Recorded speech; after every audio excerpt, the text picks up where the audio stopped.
Welcome to Let Me Fix This. Enjoy the video. You'll begin in Pinterest. Find the exact pin that will become your app icon. Tap the image, then save it to Photos or Files so you control the file.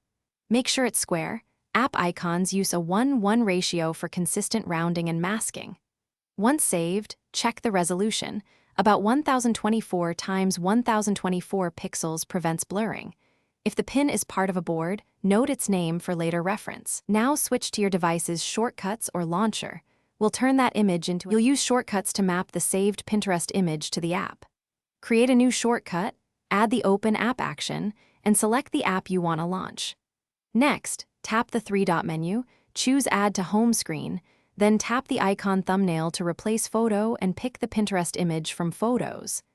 This substitutes the default icon with your custom graphic, while the shortcut launches the real app. Make sure the shortcut name matches or is concise so your home screen remains tidy.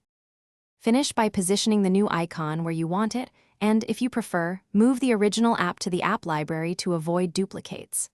Tap the shortcut to confirm it launches the app. Expect a brief notification that the shortcut ran. If the icon appears pixelated or misaligned, go back to Pinterest, re-export at a higher resolution, or crop it precisely square before reassigning. If the shortcut fails to open, check Shortcuts permissions and ensure the Open App action still points to the correct application. Thanks for watching. If you found this helpful, don't forget to like and subscribe.